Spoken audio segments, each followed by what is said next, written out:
The unit is based on Enemy Pie, which is an awesome book. It's written by a cool author named Derek Munson. And the book is used for a lot of different reasons, but it offers a lot of potential for writing. And writing is really my primary focus, was using, addressing as many writing standards as possible, particularly those that deal with forming an opinion, supporting that opinion, using text evidence. Also in the unit, we focus a lot on first impressions. That's a theme that I chose to deal with, and how people form first impressions and how those can change, how people take in information from the world around them using their five senses. We're going to talk a little bit about first impressions today. And let me tell you that in the course of this unit, we're going to do a lot of really cool stuff, because we're going to get to do a lot of writing. And we're actually going to have a hangout with the author, Derek Munson, who is a really neat author. He's got a great personality. He writes really cool books, and you're going to love it. How do writers make a good first impression? Let's read these questions together, because these are what we're going to be thinking about, okay? How do authors capture our interest? How do authors build suspense? What are some good ways to begin a story? What makes a book a page turner? Okay, so I want you to think about those questions, because we're going to get to do all of these cool things while we're doing this lesson. But one thing that I want you to make sure, we always ask and answer questions about what we read every single time we read, right? Because we know that good readers ask questions. And this one is really important to me. I can say my opinion and explain why I feel that way. What does that sound like to you guys?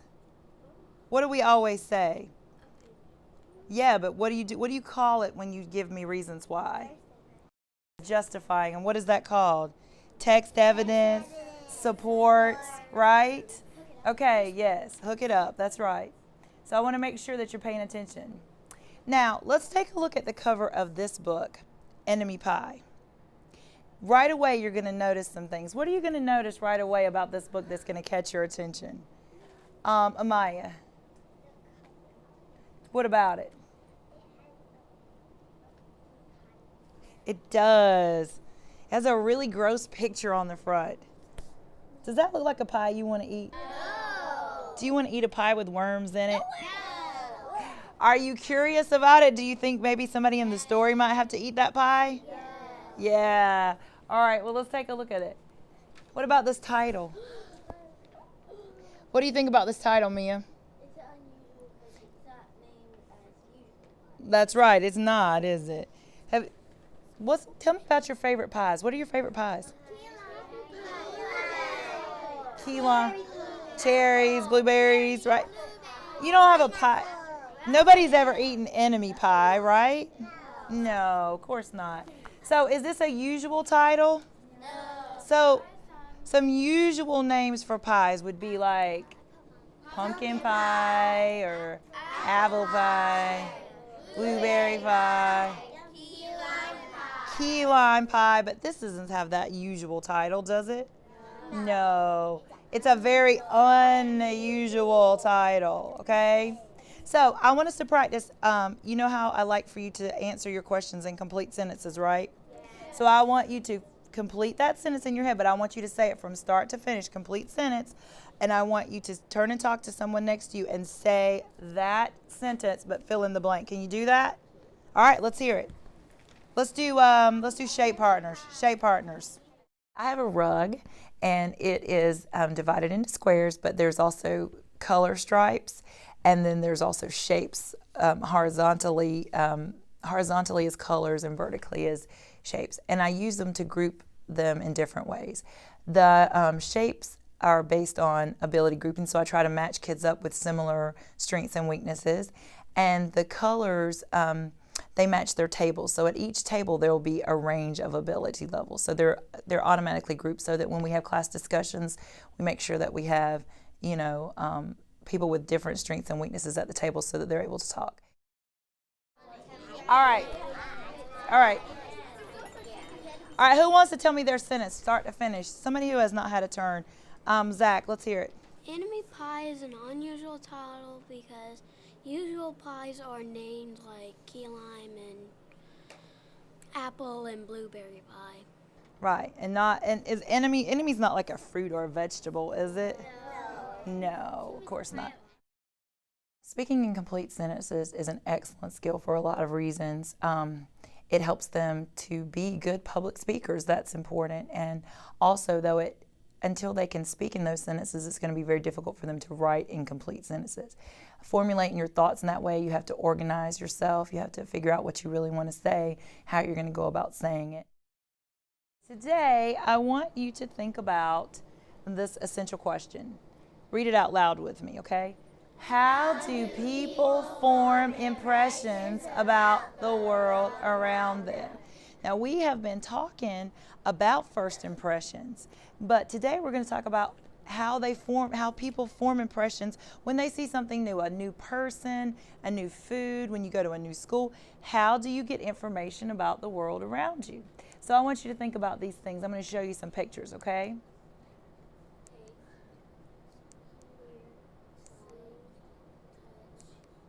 Yeah.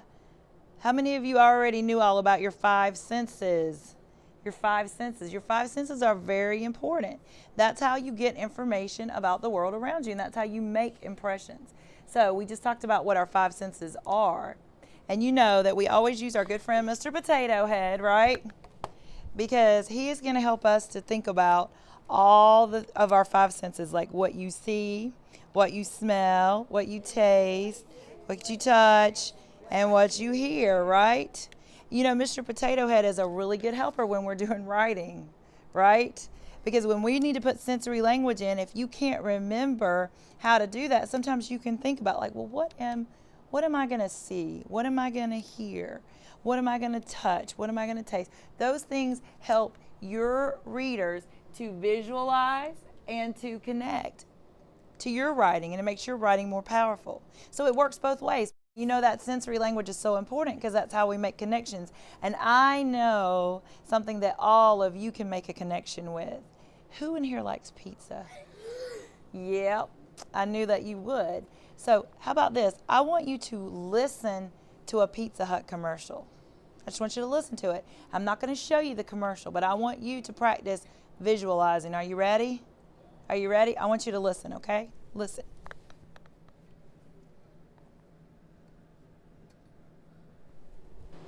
Take your pizza night from fun to phenomenal with Pizza Hut's new Crazy Cheesy Crust Pizza, the cheesiest creation ever.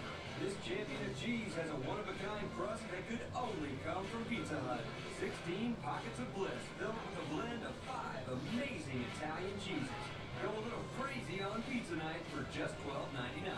There's only one Crazy Cheesy Crust Pizza and only one place to get it. Pizza Hut. Now that's how you make it great. Now, did you visualize? Did you get some images in your brain? So you got some ideas, you made some connections. Now, I wonder what would happen if you could only see it, but not hear it. Let's try it. Let's try that.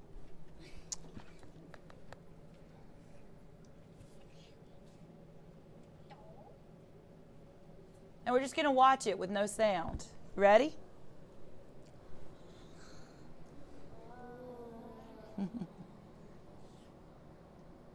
Does that look good? Hungry. Yeah. It's delicious. It's still not nice. Can't wait to eat it.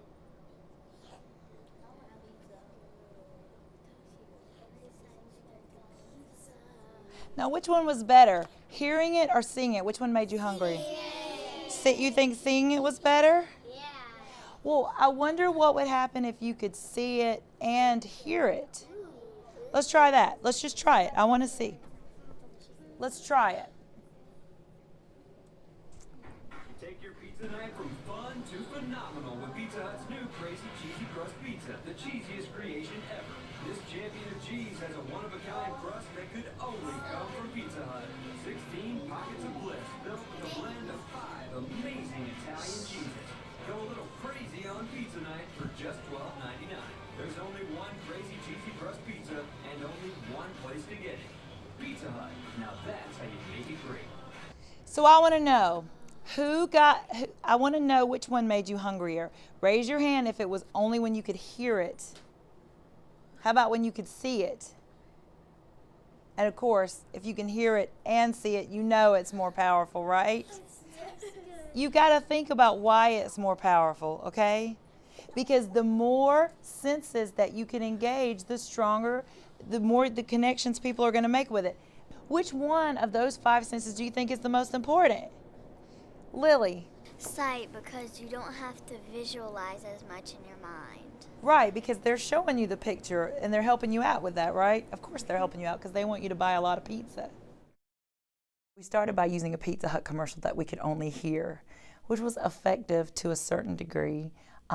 Maybe if you heard a commercial on the radio, it would be similar to that. But when they saw the same commercial, they realized how important that visualization and how those visual images really were important. And then, of course, as we heard and saw the commercial, they began to understand that the more sensory input you can get, the more powerful the images and the ideas presented becomes. When we are writing, it is super, super important that we always try to show, don't tell. It's really boring when an author or a writer just tells you everything and doesn't give you an opportunity to figure out some of it on your own. Because when you make those connections on your own, you're going to like that writing a lot better, okay? So as a reader, you're going to enjoy it, but as a writer, I want you to include that kind of stuff in your writing. You with me? So I wanted you to think about this quote for just a second. It says, "Don't tell me the moon is shining. Show me the glint of light on broken glass." Now, which one is more interesting? If I say the moon is shining, that's a telling sentence. That's not very interesting, right? But if I tell you that there is a glint of light on broken glass, that is a far more interesting way of telling you that the moon is shining at night, right? Right? So I want you to think about that. We're going to show, not tell. So let's look at some sentences. This one's really gross. Look at this. The cooler really smelled bad. Not very interesting way of saying it, though, is it? How about this one? Read it to me. The foul stench of the rotting fish caused us to throw the cooler in the garbage. Ew. Why do you have your hands over your face? There's no stinky fish in here. There's no stinky fish in here. It's because that sentence rocks, right? That sentence is awesome. You can imagine that, and it's really gross. Let's visit a bakery. How many of you like to go to the bakery? Yes. We love to go to the bakery. Okay, let's think about it. Just for a second, I want you to imagine what you might see, hear, touch, taste. That's the good part, right? Or smell, okay? All right, so let's take a look at these pictures. I want you to be really quiet. I just want you to think about these pictures, okay? Just take a look at the way that the things are presented. Think about what you can see, what you might would touch, what you might would hear. That looks yummy, doesn't it? That looks good. Okay, when we're done, this is going to be our writing piece, and I love this writing piece because it has a little catch to it, okay? You're going to describe your trip to the bakery, but you cannot use the word bakery, bake, baked, baking, or baker. All you can tell me about, okay, is what you see, what you hear. You can use your senses and your sensory language, but you cannot tell me. We have to be able to guess because we're practicing showing, not telling, right? Right? Now, I know that you are at different places in your writing, so some of you today are going to be just brainstorming with your graphic organizer and trying to get some ideas about what you're going to put in your story. But for those of you who have already started your writing, I want us to think about what our end product is going to look like. And I want us to look at 2 examples, okay? We're going to have a sample 1. You can see it's pretty short. It probably doesn't have quite the amount of details that you're going to want. And we're going to have a sample 2 that's a lot better, and it has a lot of sensory language. And we're going to do a close reading of these 2 passages, and we're going to compare them and contrast them. And what I want you to do is if you're working in this group and you're looking at this, I want you to search out the sensory language in both of them. I want you to tell me what it is about sample 1 and sample 2. Which one is the best? Why is it the best? What kind of language is included that makes it better? How do each of the samples use their 5 senses and the sensory language that we talked about? Do you understand? So we're going to be doing close reading. I want you to use your highlighters. I want you to make lots of notes. I have Post-its up here if you want to put some notes on those. But I want you to be able to explain to me very clearly which one is more effective and why it's effective. All right, what are you guys working on? Come on. Okay, so what are you gonna put down? What are you gonna see if we go to a bakery? The creamy sauce. You know, one thing, like, what did you notice how on all those pictures, did they just throw everything all in the case? No. What was it? They put it in like rows. Right. So like Neat rows. neat rows. Why do you think they did that? Neat rows of delicious. Because they gorgeous. Why do you think they did it that way? Because they didn't want all the food to be smushed up. Yeah, but when you walk in the place, did you notice that it was all like in straight rows that really drew your eyes right to those donuts or right to those? So why don't you think about the way it was organized? What kind of sounds are you thinking you could hear at a bakery? I can hear the bell when you walk in. Mm-hmm. The bell when you walk in. What else? Just said. The buzzer. What's the buzzer for? The time. Yeah, so you don't burn it. Okay, y'all keep going. Now I want you to talk to each other though, okay? Talk to each other and get some good ideas. And when I come back, I want to read them and see what you're going to include in your story. All right, what are you guys working on? Mm-hmm. What's wrong with it? That was supposed to be. Doesn't make any sense. Yeah, it's not grammatically correct, but what else is wrong with it? Is it interesting? No. Why not? Because it doesn't have a lot of detail. It doesn't have very much detail. It doesn't have very many details. It also, does it have interesting words or boring words? Boring. I'll tell you what, why don't you guys start with sample 2? Why don't you turn it over and let's look at sample 2 and let's find some good stuff to talk about. So, can right away, can you find some sensory language? Where? What do you see first, right off the bat? Yeah, sure. Look at the first sentence. Do you see some sensory language in that sentence? Yes. What? Pleasant jingle. What is that related to? Which sense? Here. Hearing, that's right. But did they tell you that there was a bell or did you figure it out? Figure it out. So is that showing or telling? Showing. So I would probably I would write like a little note there that they showed you that. They let you figure it out. So it's way more interesting, right? Right, of course. They love to critique writing. And I particularly like to give them writing that doesn't belong to anybody because then they can really go after it, you know. They like to find errors and see what, you know, oh, that should be better, you know, and it's more fun for them to do that. They don't particularly like to critique their own writing, but they do like to critique other people's. So it was great for them to have some examples. And of course, the first example was very weak, and they knew it was weak. But for them to explain why it was weak is what was important to me. And also to look at the much better example and to isolate specific elements of that and try to find out why that piece was so effective and what they could use from that. Writing's a higher level of instruction. It requires a higher level of thinking, lots of components. Students need a lot of help. So students are willing to write, but you've got to teach them the different components, the different steps. Students need a lot of support to be successful writers. And you've got to be consistent with it. And you've got a conference with kids. And with that in place, they become, willing to write. All right, let's talk about this big writing prompt. Now, we've learned a whole lot about first impressions. We've learned a lot about the book Enemy Pie. And now we're ready to do this writing piece.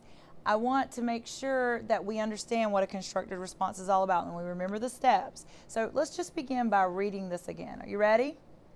After reading Enemy Pie, explain how the story shows it is possible to turn an enemy into a friend. Compare the main character's first impression of Jeremy Ross with his feelings towards Jeremy at the end of the story. Now, sometimes whenever when you read a big long question like that, it's really, really important that you read it more than once. And it's really, really important that you make sure you understand exactly what it's asking you to do. Now, you remember yesterday when we did our Presto Changeo, we went over that and we used the graphic organizer. So let's just review that really quickly. So you know we have to start by underlining the magic words because we got to find those magic words that we're going to put in our answer, right? Right? So remember we know that we've got to say enemy pie because that's the book that we're writing about. So you always have to introduce your title, introduce your topic, right? And we know we're going to talk about it's possible to turn an enemy to a friend. And we know we got to compare the main character's first impression of Jeremy Ross with his feelings towards Jeremy at the end of the story. We have to do that to be able to answer this question, okay? So what do I have to understand to be able to answer this question? What is something you think we have to understand before we can even get started? Keegan. Oh, okay. Mia, what do you think we have to understand? Oh, good girl. How he felt at the beginning. What else do we need to understand? Alexia. How he felt at the end. How can we compare two things if we don't understand them, right? We have to know how he felt at the beginning and how he felt at the end so that we can compare those two things and see how they were the same or different. So we have to know about the main character's feelings at the beginning, the main character's feelings at the end, and we have to know what caused them to change. Because did they change? Yeah, they weren't the same at the end as they were at the beginning. Now, what do I have to do? Because those, we're talking about verbs, right? Now, you know that a verb is something that you do, right? A verb is a word. It's an action word. If you can do it, then you do it. If you do it, it's a verb. So what do you think? Look for the verbs. What are the action words? What are the things that we have to do? Who wants to give me an idea? Somebody who I haven't called on. How about Amaya? Explain, right? What else? Summer. Compare. Let's look at it. We have to describe how the main character felt at the beginning. We have to compare his feelings at the beginning to how he felt at the end.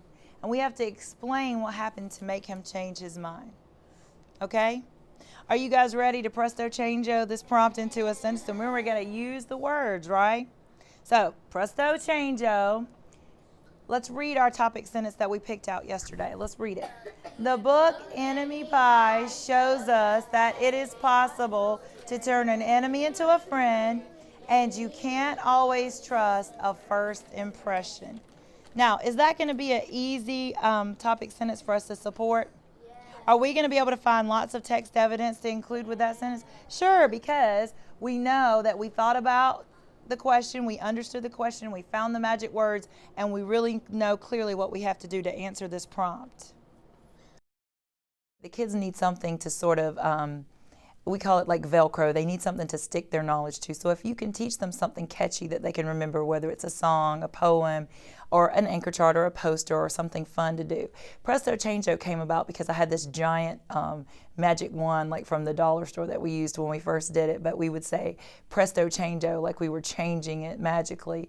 And it basically just means using the words from the question to formulate the response. But we did find out through just a lot of trial and error that one of the main impediments to our children being able to answer the questions is understanding the academic vocabulary and also just being able to really understand the question. It wasn't so much sometimes they knew the answer to the question, they just really didn't understand what the question wanted them to do. Okay guys, I want you to take a look at the graphic organizer that we did, and let's look at what do I have to understand to be able to answer this question. So let's read it together. Ready? We have to understand the main character's feelings at the beginning and the main character's feelings at the end and the events that caused the change. Okay?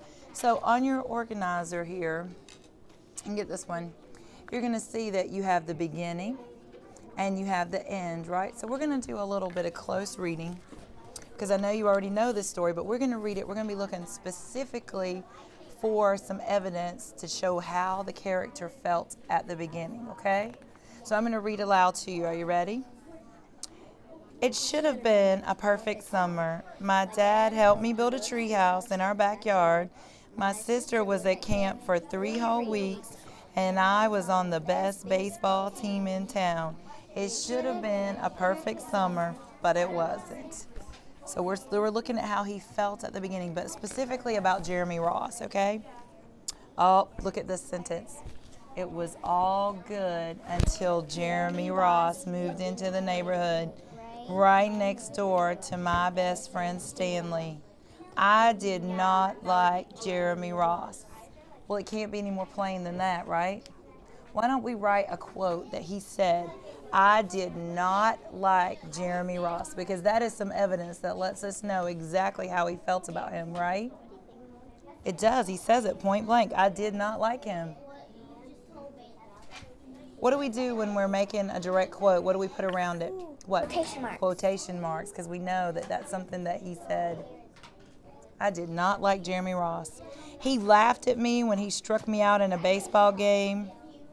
He had a party on his trampoline and I wasn't even invited, but my best friend Stanley was. So how do you think that made him feel? Mad. Mad? What's another word, though, he might have felt? Angry. But what happens if your friends get invited but you don't get invited? How do you feel? Maybe felt left out, maybe a little jealous, maybe a little left out. Definitely sad. Okay, so let's keep reading. Jeremy Ross was the one and only person on my enemy list. So you think that would be something we could put down? Sure, put it down. He was on his enemy list. So we're talking about let's just go back and summarize all of that. How did he feel about Jeremy Ross at the beginning? Tell me. Not like him. He didn't like him. Why? Because he laughed at him when he struck him out in a baseball game. Mm-hmm. He was on his enemy list. So- And didn't even have an enemy list. Right, that's right. So let's look at this thing right here. Did he want to feed him a really terrible enemy pie? Yeah. Well, you know that because you know the story, but let's find some evidence. Recently, she had studied a book called Enemy Pie by Derek Munson, and she actually had the author come into the classroom through a virtual visit, and that was really unique. Well, it certainly motivates students to really realize that literature is real for them. It's not just a book that's sitting on a shelf, but when they can talk with the author and ask the author questions, it does make it fun and something that they can really relate to. Okay, are you guys ready to call Derek Munson and see what he's up to? Yes, ma'am. Say hello to Derek Munson. They are so excited. We're very excited to have you with us today. Me too. We love your book. Why, thank you. And we have some questions for you. Are you ready? I'm ready. Okay, so we want to know, where did you get the idea for Enemy Pie? Where did I get the idea? Where I live, there's a park.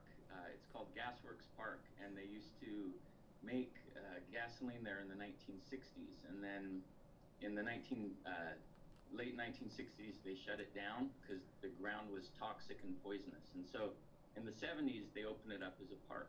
And I was picking blackberries out there, and I started to wonder why I was the only one picking these berries. And then I started thinking maybe it's because the ground was poisonous when these vines were made. And what do you do with a bunch of bad blackberries? You can't give them to your friends, so maybe you just give them to someone that bugs you. Yeah, so And you I make thought some that's enemy not pie. very nice, so thought about it some more and came up with the idea. And this is one that we've been talking about a lot for the last couple of weeks, because the kids have been doing a lot of writing about enemy pie. And Cool. why didn't you tell us the kid's name? Because we've called that kid everything. Was there a reason behind it, or you just didn't ever name him in the book? That is a really good question, and I've been to some schools and they say, they ask if I had meant to do that so that the reader would feel like they were part of the story, but really I just forgot to name him. So do you guys know what it means to write in first person? We talk about that a little bit, yes. Okay. Can anyone, does anyone remember that? If you do, raise your hand and I'll ask you. How about the girl in the front row in the black Bethany. and white striped shirt? Yeah. We did talk about first impressions. Oh, she thought you meant first impressions. Oh, good question, or good thought. When you write in the first person, it means that the main character is the one that's telling the story.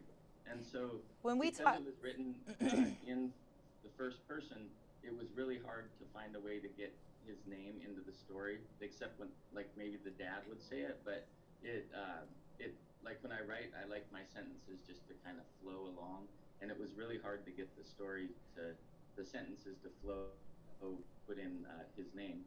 So When we talk at the end of the story, I forgot to go back and name him. And I wish I would have, because it's no fun to say the main character in the story. Right. You know, it would be nice to be able to say Henry or something like that. But when we talk about the first person, third person, we talked a lot about like point of view and perspective. So they tend to think about it more in those terms. Like, is this written from the perspective of the person who's talking or not who's talking? But you're right. They did have to say the kid. We said the kid a lot. The kid's dad. But we were, the speaker. See, they found some ways around it. oh, good. Awesome. Well, thank you guys so much for letting me come to your classroom. All righty. Everybody say goodbye. Bye. All right. Bye. See you later. All right. See you later. Bye-bye. Derek Munson is a really cool guy. He's a dad, and he loves being a dad, and he's a lot of fun. And when I read his book, I just thought, what a riot. You know, what a great person.